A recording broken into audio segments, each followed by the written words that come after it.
നമ്മുടെ C++ഉം അതേപോലെ തന്നെ നമ്മുടെ കമ്പ്യൂട്ടറിനെ കുറിച്ചുള്ള ഒരുപാട് കാര്യങ്ങൾ പഠിച്ചു കഴിഞ്ഞിട്ടുണ്ട് അല്ലേ മക്കളെ? യെസ്. അപ്പോൾ നമ്മൾ ലാംഗ്വേജ് നോക്കുകയാണെങ്കിൽ നമുക്ക് കൂടുതൽ പരിചയമായിട്ടുള്ളത് ഇപ്പോൾ C++ തന്നെയാണ്. അപ്പോൾ ഇനി നമ്മുടെ +2-ൽ നമ്മൾ കൂടുതലായിട്ട് പഠിക്കുന്നത് HTML ആണ്. നമുക്ക് HTML-ൽ കുറേ പ്രോഗ്രാമുകൾ എഴുതാനും അതേപോലെ തന്നെ HTML-ലെ കുറേ കോൺസെപ്റ്റുകൾ പഠിക്കാനും ഒക്കെ ഉണ്ട്. അപ്പോൾ ഇതൊക്കെ നല്ല അടിപൊളിയായിട്ട് നമുക്ക് മനസ്സിലാക്കണം, നമുക്ക് പഠിക്കണം എന്നൊക്കെ ഉണ്ടെങ്കിൽ, ഈ പ്രോഗ്രാമൊക്കെ നമുക്ക് ചെയ്യണം എന്നുണ്ടെങ്കിൽ നമുക്ക് ഏറ്റവും ബേസിക് ആയിട്ട് അറിഞ്ഞിരിക്കേണ്ട കാര്യമാണ് നമ്മുടെ HTML-ന്റെ സ്ട്രക്ചർ. ഓക്കെ, അപ്പോൾ ഈ HTML-ന്റെ സ്ട്രക്ചർ വളരെ സിമ്പിളാണ്. നിങ്ങൾക്ക് ഈസി ആയിട്ട് പഠിച്ചെടുക്കാനായിട്ട് പറ്റും. അപ്പോൾ മിസ് ഇപ്പം നിങ്ങൾക്ക് പറഞ്ഞു തരാൻ പോണത് ആ ഒരു HTML സ്ട്രക്ചർ ആണ് കേട്ടോ. ഇങ്ങനെയാണ് നമ്മൾ HTML-ന്റെ ഒരു പ്രോഗ്രാം നിങ്ങളോട് എഴുതാൻ പറഞ്ഞു കഴിഞ്ഞാൽ ഉള്ളിലുള്ള കണ്ടന്റോ ഒന്നുമല്ല നമുക്ക് ആദ്യം അറിയേണ്ടത്.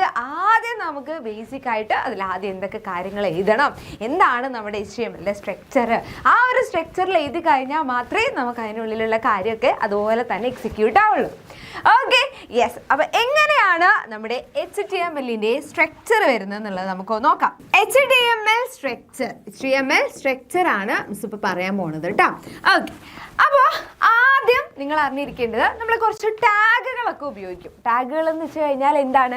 നമ്മൾ ഈ ഒരു ആംഗുലാർ സിമ്പലിൻ്റെ ഉള്ളിൽ നമ്മൾ എഴുതുന്ന ഇതൊക്കെ, ഈ രണ്ട് സിമ്പലിൻ്റെ ഉള്ളിൽ നമ്മൾ എഴുതുന്ന ഒക്കെ എന്താണ്? ടാഗുകളാണ്.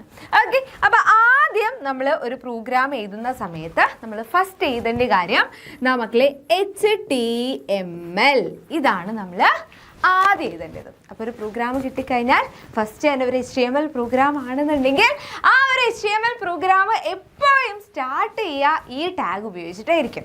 ഓക്കെ, അപ്പോൾ അത് കഴിഞ്ഞിട്ട് നമ്മുടെ എല്ലാ പ്രോഗ്രാം എടുത്ത് നോക്കിയാലും ഒരു HTML-ൽ 2 സെക്ഷനാണ് ഉണ്ടാവുക.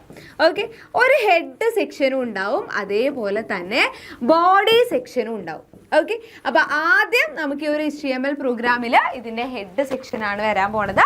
അപ്പോൾ HTML എന്ന് പറഞ്ഞ ടാഗ് നമ്മൾ എഴുതി, അത് കഴിഞ്ഞിട്ട് ഇതാ നമ്മൾ ഹെഡ് എന്ന് എഴുതും. ഹെഡിൻ്റെ ഉള്ളിലാണ് നമ്മൾ എന്ത് എഴുതുക? ടൈറ്റിൽ എഴുതുക. ഓക്കെ, അപ്പോൾ അടുത്ത ടാഗ് എന്താണ്? ടൈറ്റിൽ. ഈ ടൈറ്റിലിൻ്റെ ഉള്ളിൽ നമുക്ക് ഇഷ്ടമുള്ള എന്തെങ്കിലും ഒരു ടൈറ്റിൽ, എന്തെങ്കിലും നമ്മുടെ ബ്രൗസർ വിൻഡോൻ്റെ ആ ടൈറ്റിൽ ബാറിൽ എന്താണോ നമുക്ക് വരേണ്ടത് അത് നമുക്ക് കൊടുക്കാം. ഓക്കെ, അപ്പം വെറുതെ മിസ് ഇപ്പം എന്ത് കൊടുക്കാൻ, നമ്മളിപ്പോൾ ഒരു ടേബിളിനെ കുറിച്ചുള്ള ഒരു പ്രോഗ്രാം എഴുതുന്നുണ്ടെങ്കിൽ ഞാൻ ടൈറ്റിൽ ടേബിൾ എന്ന് കൊടുത്തു. എന്നിട്ട് ഈ ടൈറ്റിൽ എന്ന് പറഞ്ഞ ടാഗിനെ നമ്മൾ ക്ലോസ് ചെയ്യണം. ഇങ്ങനെയാണ് നമ്മൾ ടാഗിനെ ക്ലോസ് ചെയ്യുക. ഈ ഒരു ഇവിടെ നമ്മൾ എന്ത് ചെയ്താൽ മതി? ഒരു സ്ലാഷ് ഇട്ട് കൊടുത്താൽ അത് ക്ലോസ് ആയി. ഓക്കെ, അപ്പോൾ ടൈറ്റിൽ എന്ന് പറഞ്ഞ ആളെ നമ്മൾ ഇവിടെ തന്നെ ക്ലോസ് ചെയ്യാണ്. അപ്പോൾ ഇങ്ങനെ ഓപ്പൺ ചെയ്താൽ ക്ലോസും കൂടി ചെയ്യണം എന്നുള്ള ടാഗുകളെ നമ്മൾ കണ്ടെയ്നർ ടാഗ് എന്നാണ് പറയുക കേട്ടോ. ഓപ്പണിംഗ് ടാഗും ക്ലോസിംഗ് ടാഗും ഉള്ള ടാഗുകളെ, ഓപ്പണിംഗ് ടാഗും ക്ലോസിംഗ് ടാഗും ഉള്ള ടാഗുകളെ നമ്മൾ എന്ത് പറയും? Opening tag as well as closing tag രണ്ടും ഉള്ളതാണെങ്കിൽ നമ്മൾ എന്ത് പറയും? അതിനെ കണ്ടെയ്നർ ടാഗ് എന്നാണ് പറയുക. Container tag. ഇനി ഓപ്പൺ ചെയ്താൽ മാത്രം മതി, ക്ലോസ് ചെയ്യുന്നു വേണ്ട എന്നാണെങ്കിൽ നമ്മൾ അതിനെ എംപ്റ്റി ടാഗ് എന്നാണ് പറയുക കേട്ടോ. അപ്പോൾ ക്ലോസിംഗ് ടാഗ് വേണ്ടെങ്കിൽ അത് എംപ്റ്റി ടാഗ് ആണ്, ക്ലോസിങ്ങും ഓപ്പണിങ്ങും വേണമെങ്കിൽ അത് കണ്ടെയ്നർ ടാഗ് ആണ്. ഓക്കെ, അതൊന്ന് ഓർത്ത് വെക്കുക. അപ്പോൾ ഈ ടൈറ്റിൽ ഒക്കെ എന്താണ്? ഇതൊക്കെ കണ്ടെയ്നർ ടാഗ് ആണ്. Okay, yes. അപ്പോൾ ടൈറ്റിൽ നമ്മൾ ഇവിടെ തന്നെ ക്ലോസ് ചെയ്തു. അത് കഴിഞ്ഞിട്ടാണ് നമ്മൾ ഈ ഒരു ഹെഡിനെ ക്ലോസ് ചെയ്യുക.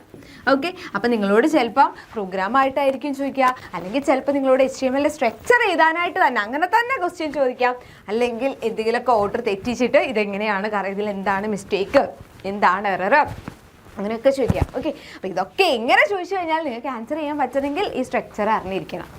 ഓക്കെ ആണല്ലോ. അപ്പോൾ നമ്മൾ ഹെഡ് ക്ലോസ് ചെയ്തു കേട്ടോ. ഹെഡ് ക്ലോസ് ചെയ്തിട്ടാണ് നമ്മുടെ മെയിൻ ഭാഗമായിട്ടുള്ള നമ്മുടെ ബോഡി ഓപ്പൺ ചെയ്യുക. ഈ ബോഡീൻ്റെ ഉള്ളിലാണ് നമുക്ക് വേണ്ട എന്തൊക്കെയാണ് നമുക്ക് ഡിസ്പ്ലേ ചെയ്ത് വരേണ്ടത് എന്നുള്ള കംപ്ലീറ്റ് കാര്യങ്ങൾ, നമ്മുടെ ഈ ഒരു പ്രോഗ്രാമിൻ്റെ കണ്ടൻറ്റ് മൊത്തം നമ്മൾ കൊടുക്കുക ഈ ഒരു ബോഡീൻ്റെ ഉള്ളിലാണ്. എന്നിട്ടാണ് നമ്മൾ എന്ത് ക്ലോസ് ചെയ്യുക? ബോഡി ക്ലോസ് ചെയ്യുക.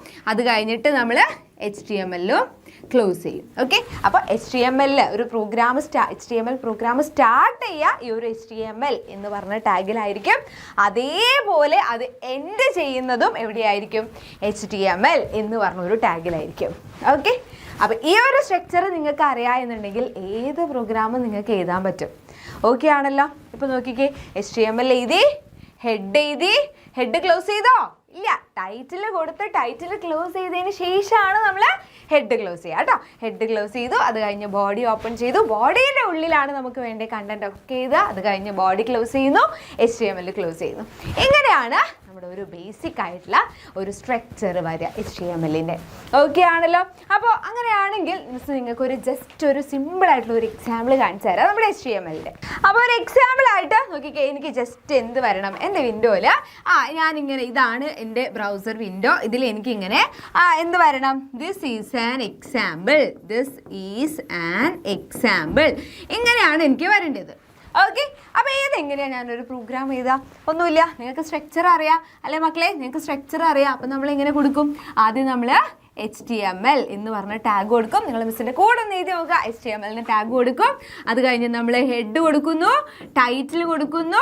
ടൈറ്റിലായിട്ട് നമുക്ക് ഇഷ്ടമുള്ള കൊടുക്കുക. ഞാനിപ്പോൾ എക്സാമ്പിൾ എന്ന് തന്നെ കൊടുക്കുകയാണ്. എന്നിട്ട് നമ്മുടെ ടൈറ്റിൽ ക്ലോസ് ചെയ്തു, ഹെഡിനെ ക്ലോസ് ചെയ്തു. ഹെഡ് ക്ലോസ് ചെയ്തതിന് ശേഷമാണ് നമ്മുടെ ബോഡി കൊടുക്കുക. ബോഡീൻ്റെ ഉള്ളിൽ എനിക്ക് എന്ത് വരണം? This is an example. അപ്പോൾ ഞാനൊരു ഹെഡിങ് ആയിട്ടാണ് കൊടുക്കുന്നത്. അപ്പോൾ നമ്മൾ ഹെഡിങ് ഒക്കെ കൊടുക്കണമെങ്കിൽ നമുക്ക് കുറേ ടാഗുകളൊക്കെ ഉണ്ട്, അതൊക്കെ നമ്മൾ പഠിക്കും. അപ്പോൾ ഞാനിവിടെ H1 എന്ന് പറഞ്ഞൊരു ടാഗ് കൊടുത്തിട്ട് അതിനുള്ളിൽ ഞാൻ എന്ത് കൊടുക്കുകയാണ്?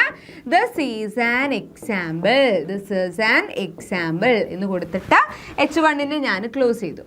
ഓക്കെ. ആൻഡ് അത് കഴിഞ്ഞിട്ട് നമ്മുടെ ബോഡീനെ ക്ലോസ് ചെയ്യുന്നു, HTMLനെ ക്ലോസ് ചെയ്യുന്നു. ഇങ്ങനെ ചെയ്ത് കഴിഞ്ഞാൽ, ഇത്രയും ചെയ്ത് കഴിഞ്ഞാൽ നമുക്ക് ഇത് റൺ ചെയ്യുമ്പോൾ നമുക്ക് എന്ത് കിട്ടും?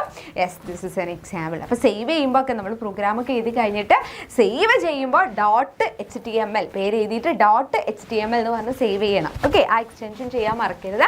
അപ്പോൾ അങ്ങനെയൊക്കെ ചെയ്ത് കഴിഞ്ഞാൽ നമുക്ക് എന്ത് കിട്ടും? ഇങ്ങനെ ഒരു ഔട്ട്പുട്ട് നമുക്ക് കിട്ടും. ഓക്കെ ആണല്ലോ. അപ്പോൾ HTMLൻ്റെ ബേസിക് ആയിട്ടുള്ള ഒരു കാര്യം നിങ്ങൾക്ക് ക്ലിയർ ആയിട്ടുണ്ടല്ലോ. ഇത് അറിഞ്ഞു കഴിഞ്ഞാൽ ഇനി മക്കളെ നിങ്ങളൊന്നും പേടിക്കേണ്ട, നമ്മുടെ ബാക്കി കാര്യങ്ങളൊക്കെ വയ്യെ നമുക്ക് മനസ്സിലാവും. Okay, yes. അപ്പോൾ ഈ ഒരു വീഡിയോ നിങ്ങൾക്ക് എല്ലാവർക്കും, മിസ്സിൻ്റെ +2 പഠിക്കുന്ന എല്ലാ മക്കൾക്കും യൂസ്ഫുൾ ആയിട്ടുണ്ടാവും എന്ന് മിസ്സിന് ഉറപ്പാണ്. അപ്പോൾ നിങ്ങൾക്കും അങ്ങനെ തോന്നുന്നുണ്ടെങ്കിൽ ഉറപ്പായിട്ടും നമ്മുടെ വീഡിയോ ലൈക്ക് ചെയ്യുക. കമ്പ്യൂട്ടർ സയൻസ് പഠിക്കുന്ന നിങ്ങളുടെ ഫ്രണ്ട്സിനൊക്കെ എന്ത് ചെയ്യുക? ഷെയർ ചെയ്തൊക്കെ കൊടുക്കുക കേട്ടോ. അപ്പോൾ ഇതേപോലെ മിസ് ഇനിയും നിങ്ങൾക്ക് വേണ്ട കണ്ടന്റുകളൊക്കെ ഇടുന്നതായിരിക്കും. നിങ്ങൾക്ക് ഏതാണ് ഏറ്റവും ബുദ്ധിമുട്ട്, അല്ലെങ്കിൽ ഏത് പോർഷനാണ് നിങ്ങൾക്ക് ഇങ്ങനെ മിസ് വീഡിയോ ആയിട്ട് ചെയ്തു തരേണ്ടത് എന്നുള്ളതൊക്കെ നിങ്ങൾ കമൻറ്റ് ചെയ്യാം. Okay, yes.